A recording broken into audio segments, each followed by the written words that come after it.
Sutta number 26, Cakkavatti Sihanada Sutta. The lions roar on the turning of the wheel. Chakka is the wheel. Thus have I heard. Once the Lord was staying among the Magadhans at Mathula. Then he said, Monks, Lord, they replied. And the Lord said, Monks, be islands unto yourselves, or be a lamb unto yourself. Be a refuge unto yourselves, with no other refuge. Let the Dhamma be your island or your lamb. Let the Dhamma be your refuge, with no other refuge.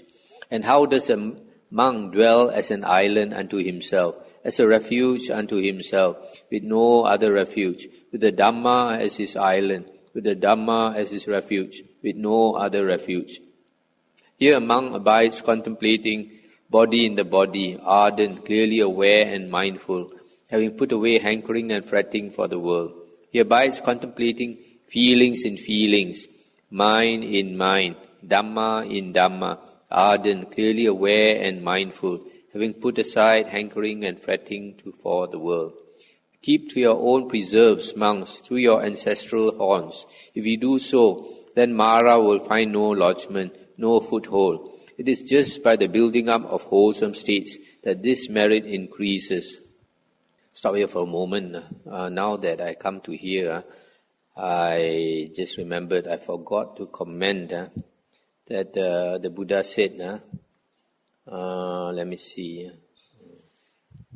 this last part of the previous sutta, under paragraph 23, on page 394, the Buddha said,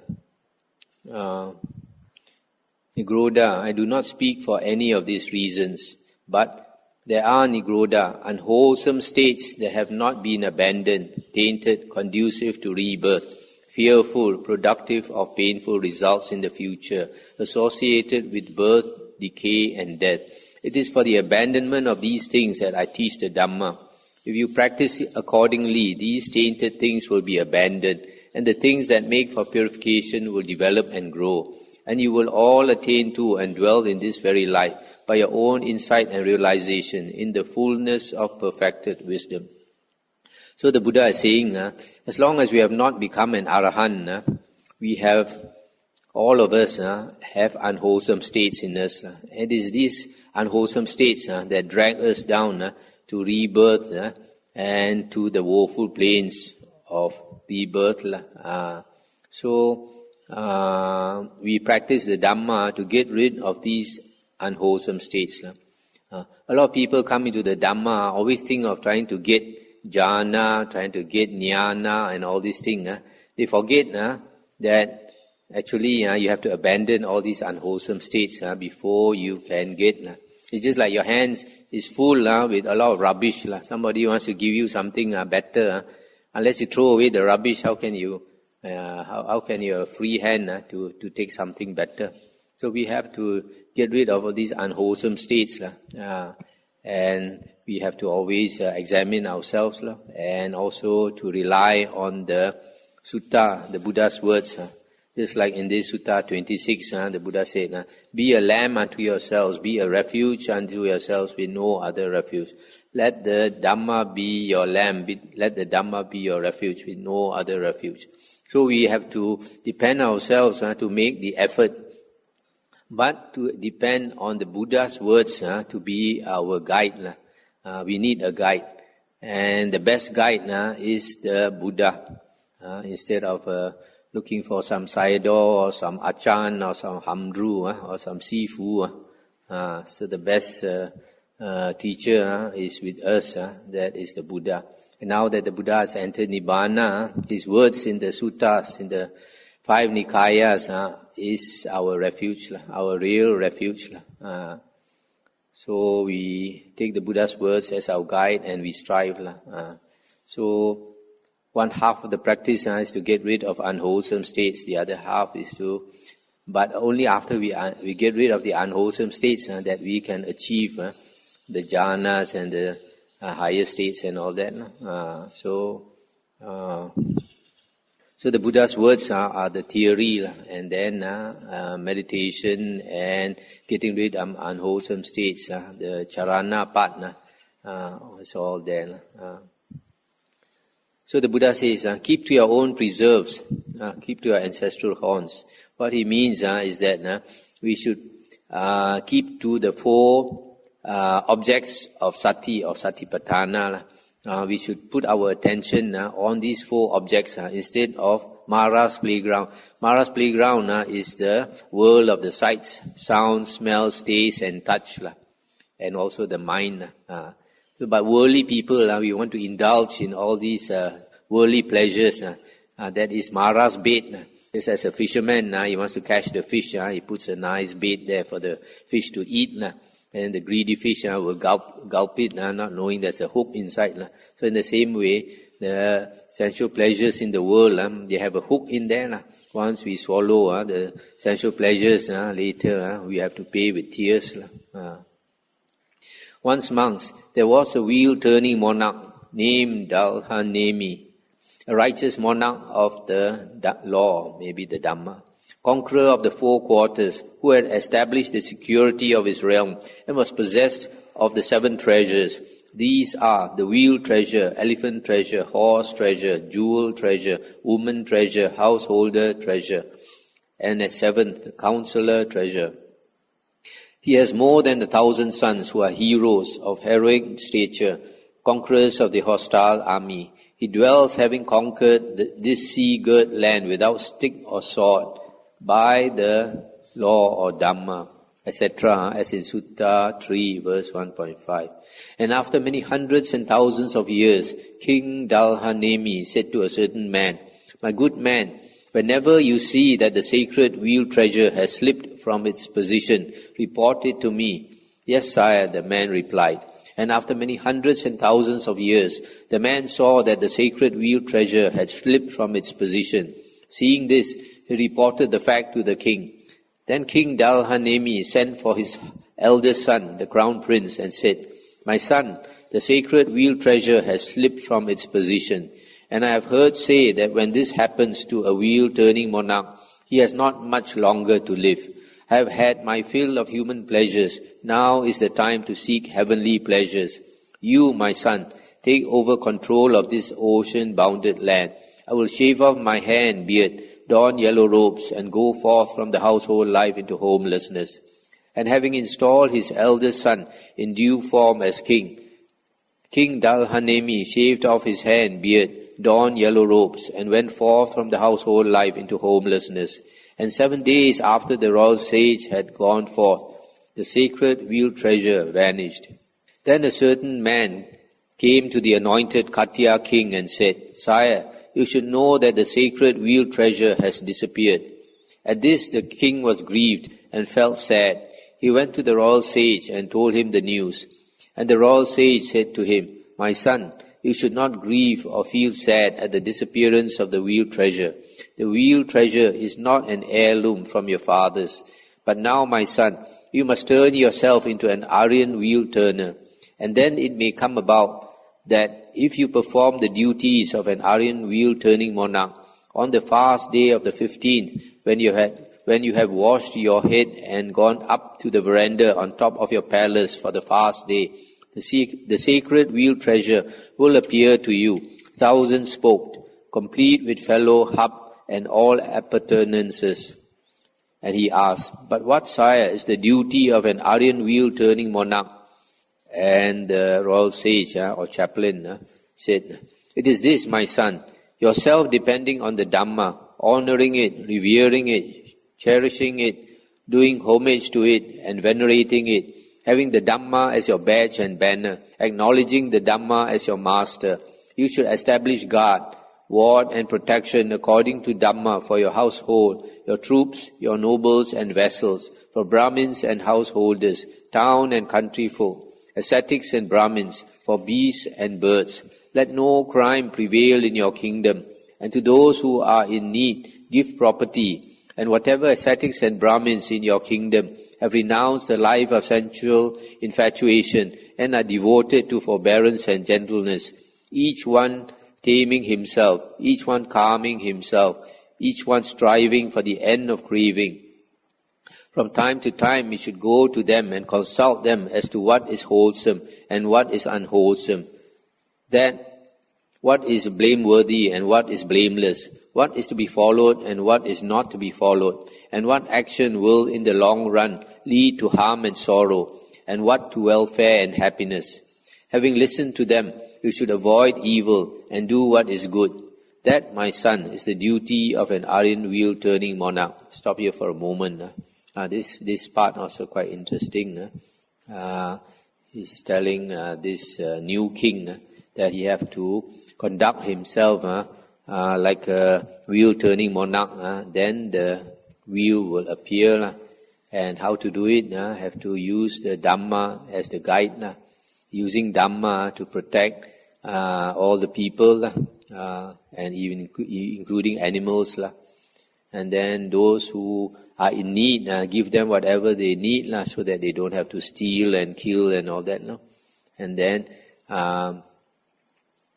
to seek advice from ascetics and Brahmins who have renounced the life of sensual infatuation. That's a real monk, a real recluse, a real ascetic, is one who has renounced the life of sensual infatuation, and then devoted to forbearance and gentleness, striving for the end of craving. Only those type of ascetics or monks are worthy of being teachers, of worthy of being a guide to the king. So then this chaplain told him to listen to such real recluses, ascetics. And, yes, sire, said the king. And he performed the duties of an Aryan wheel-turning monarch. And as he did so, on the fast day of the 15th, that means the full moon day, when he had washed his head and gone up to the veranda on top of his palace for the fast day, the sacred wheel treasure appeared to him, 1,000-spoked, complete with fellow hub and all appurtenances. Then the king thought, I have heard that when a duly anointed Katya king sees such a wheel on the fast day of the 15th, he will become a wheel-turning monarch. May I become such a monarch. Then rising from his seat, covering one shoulder with his robe, the king took a gold vessel in his left hand, sprinkled the wheel with his right hand, and said, May the noble wheel treasure turn. May the noble wheel treasure conquer. The wheel turned to the east, and the king followed it with his fourfold army. And in whatever country the wheel stopped, the king took up residence with his fourfold army. And those who opposed him in the eastern region came and said, Come, your majesty, welcome. We are yours, your majesty. Rulers, your majesty. And the king said, Do not take life. Do not take what is not given. Do not commit sexual misconduct. Do not tell lies. Do not drink strong drink. Be moderate in eating. And those who had opposed him in the eastern region became his subjects. Then the wheel turned south. And similarly, the same thing happened in west and north. Then the wheel treasure, having conquered the lands from sea to sea, returned to the royal capital and stopped before the king's palace as he was trying a case, as if to adorn the royal palace. And the second wheel-turning monarch did likewise, and a third, a fourth, a fifth, a sixth, and the seventh king also. So this happened, one king after another, for 7 generations. And then the wheel slipped from its position. And 7 days after the royal sage had gone forth, the wheel disappeared. Then a man came to the new king and said, Sire, you should know that the sacred wheel treasure has disappeared. At this the king was grieved and felt sad, but he did not go to the royal sage and ask him about the duties of a wheel-turning monarch. Instead, he ruled the people according to his own ideas, and being so ruled, the people did not prosper as well as they had done under the previous kings who had performed the duties of a wheel-turning monarch. Then the ministers, councillors, treasury officials, guards and doorkeepers and chanters of mantras came to the king and said, "Sire, as long as you rule the people according to your own ideas and differently from the way they were ruled before under previous wheel-turning monarchs, the people do not prosper so well. Sire, there are ministers in your realm, including ourselves, who have preserved the knowledge of how a wheel-turning monarch should rule. Ask us, your majesty, and we will tell you." Then the king ordered all the ministers and others to come together, and he consulted them. And they explained to him the duties of a wheel-turning monarch. And having listened to them, the king established guard and protection. But he did not give property to the needy. And as a result, poverty became rife. With the spread of poverty, a man took what was not given, thus committing what was called theft. They arrested him and brought him before the king, saying, "Your Majesty, this man took what was not given, which we call theft." The king said to him, "Is it true that you took what was not given, which is called theft?" And he said, "It is, your Majesty." And the king asked, "Why?" And he answered, "Your Majesty, I have nothing to live on." Then the king gave the man some property, saying, "With this, my good man, you can keep yourself, support your mother and father, keep a wife and children, carry on a business, and make gifts to ascetics and Brahmins, which will promote your spiritual welfare and lead to a happy rebirth with pleasant results in the heavenly sphere." And he said, "Very good, your Majesty," replied the man. And exactly the same thing happened with another man. Then people heard that the king was giving away property to those who took what was not given, and they thought, "Suppose we were to do likewise." And then another man took what was not given, and they brought him before the king. The king asked him why he had done this, and he replied, "Your Majesty, I have nothing to live on." Then the king thought, "If I give property to everybody who takes what is not given, this theft will increase more and more. I had better make an end of him, finish him off once for all, and cut his head off."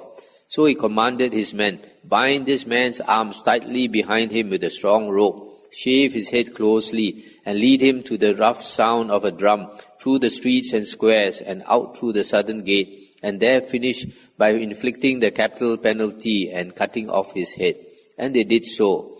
Hearing about this, the people thought, "Now let us get sharp swords made for us, and then we can take from anybody what is not given. And we will make an end of them, finish them off once for all, and cut off their heads." So having procured some sharp swords, they launched murderous assaults on villages, towns, and cities, and went in for highway robbery, killing their victims by cutting off their heads. Thus, from the not giving of property to the needy, poverty became rife. From the growth of poverty, the taking of what was not given increased. From the increase of theft, the use of weapons increased. From the increased use of weapons, the taking of life increased. And from the increase in the taking of life, people's lifespan decreased, their beauty decreased. And as a result of this decrease of lifespan and beauty, the children of those whose lifespan had been 80,000 years lived for only 40,000. Stop here for a moment. So you can see from here how important the ruler or the government of a country is. If the ruler or the government of a country doesn't take care of the people, doesn't ensure that all the people are not poor, then they have to steal because they have nothing to live on. And then if you punish them, then the crime will increase instead of decrease. So if you rule by Dhamma, it's different, fair to everybody. Take care of everybody, even including animals. Then everybody will prosper. And a man of the generation that lived for 40,000 years took what was not given. He was brought before the king, who asked him, "Is it true that you took what was not given, what is called theft?" And he said, "No, your Majesty," he replied, thus telling a deliberate lie. Thus from the not giving of property to the needy, the taking of life increased, and from the taking of life, lying increased. From the increase in lying, people's lifespan decreased, their beauty decreased, and as a result, the children of those whose lifespan had been 40,000 years lived for only 20,000. So this man, when he was caught, he thought if he admit that he stole, they will kill him, they will cut off his head. So he started to lie. And a man of the generation that lived for 20,000 years took what was not given. Another man denounced him to the king, saying, Sire, such and such a man has taken what was not given, thus speaking evil of another. Thus from the not giving of property to the needy, the speaking evil of others increased, and in consequence people's lifespan decreased, their beauty decreased, and as a result, the children of those whose lifespan had been 20,000 years lived for only 10,000. And of the generation that lived for 10,000 years, some were beautiful and some were ugly. And those who were ugly, being envious of those who were beautiful, committed adultery with others' wives. Thus from the not giving of property to the needy, sexual misconduct increased, and in consequence people's lifespan decreased, their beauty decreased, and as a result, the children of those whose lifespan had been 10,000 years lived for only 5,000. And among the generation whose lifespan was 5,000 years, two things increased, harsh speech and idle chatter, in consequence of which people's lifespan decreased, their beauty decreased, and as a result, the children of those whose lifespan had been 5,000 years lived some 2,500 years, and some for only 2,000. And among the generation whose lifespan was 2,500 years, covetousness and hatred increased, and in consequence people's lifespan decreased, their beauty decreased, and as a result the children of those whose lifespan had been 2,500 years lived for only 1,000.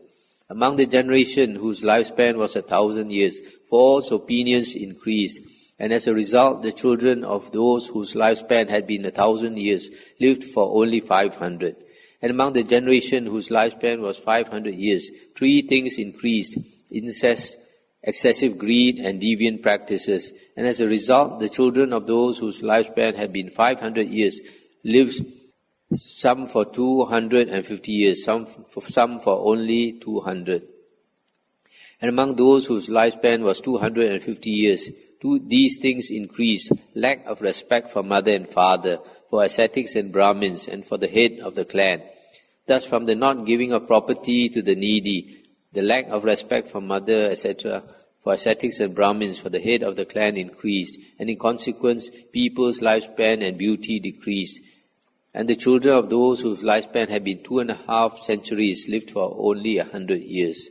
Monks, a time will come when the children of these people will have a lifespan of 10 years, and with them girls will be marriageable at 5 years old, and with them these flavors will disappear, ghee, butter, sesame oil, molasses and salt. Among them kudrusa grain will be the chief food, just as rice and curry are today. And with them the 10 courses of moral conduct will completely disappear, and the 10 courses of evil will prevail exceedingly.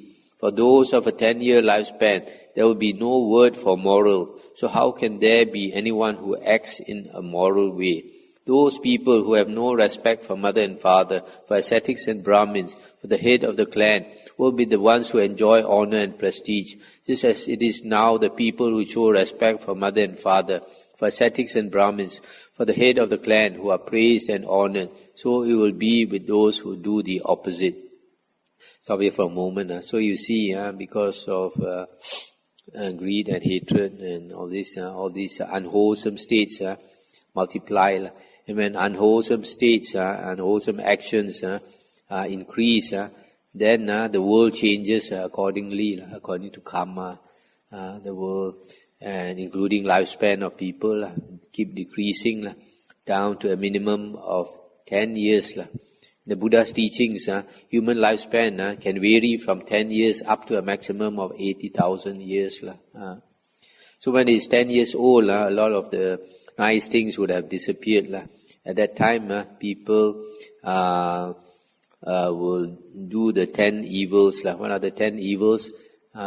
Breaking all the 10 precepts, all the unwholesome actions they do. First one, concerning the body, there are 3. They will kill, they will steal, they will have sexual misconduct. And then 4 are verbal. They will lie, they will carry tales, to cause disharmony. They will speak coarse or vulgar words. They will engage in idle gossip. And then 3, concerning the mind, they have excessive greed. And number 2 is ill will, excessive ill will, allow anger and hatred. And number 3, they have wrong view. Don't believe in karma vipaka. Don't believe that there are destinations of rebirth, that they are holy men.